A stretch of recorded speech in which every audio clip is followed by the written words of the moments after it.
في وقتنا الحالي وسط الكم الهائل من الجرائم الإسرائيلية في قطاع غزة، أصبح من الطبيعي أن نرى العالم أجمع يقف ضد هذا الكيان المحتل ويرفض العدوان الغاشم على المدنيين الأبرياء، وهذا ما نشهده بالفعل. فالخطاب العالمي اليوم موجه ضد إسرائيل قلبا وقالبا، حتى أولئك الذين كانوا يوما من أشد المؤيدين للاحتلال باتوا اليوم من أبرز الرافضين لجرائمه وممارساته. وعلى مدار الساعات الماضية تداول المستخدمون عبر منصات التواصل الاجتماعي عددا من المقاطع المصورة والتي تكشف عن هجوم متصاعد من قبل نشطاء ونواب ومؤثرين ضد دولة الاحتلال. وأبرز هذه المقاطع كانت للإعلامي البريطاني الشهير بيرس مورغان، الذي خرج ليتحدث عن تحول موقفه من الدفاع عن هذا الكيان إلى مهاجمته والسعي لكشف جرائمه أمام العالم أجمع. فلنستمع ماذا قال. My view has been really since the start of this year, when I could see that Israel was not achieving its war aims. Its war aims were to defeat Hamas. That hasn't happened. To get the hostages released. That hasn't happened. Been no hostages released now for a long period of time.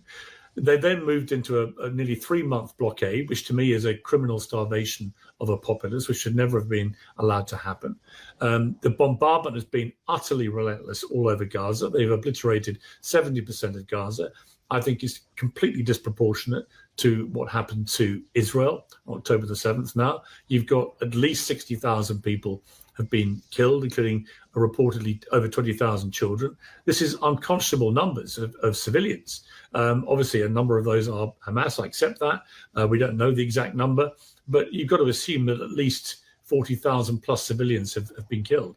And at what point, if you're not achieving your war aims, does that become not just disproportionate, but completely indefensible?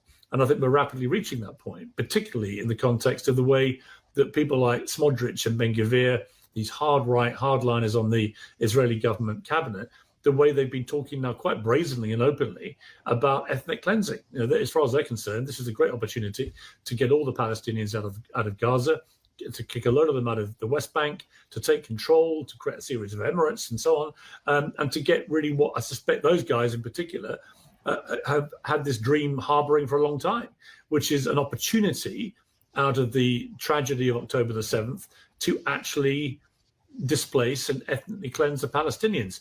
Now, I speak to a lot of people, Jewish, Israeli, Palestinian, Arab, all types of people. I've been all over the place. And this is what most people feel. Right? So this is not an isolated evolution for me. Most people who defended Israel's right to defend itself think they've gone too far. Most people think that the language coming out of the cabinet ministers like Ben-Gvir and Smotrich is now ethnic cleansing.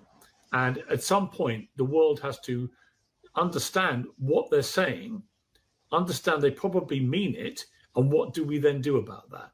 None of this is a criticism of the Israeli people or Jewish people.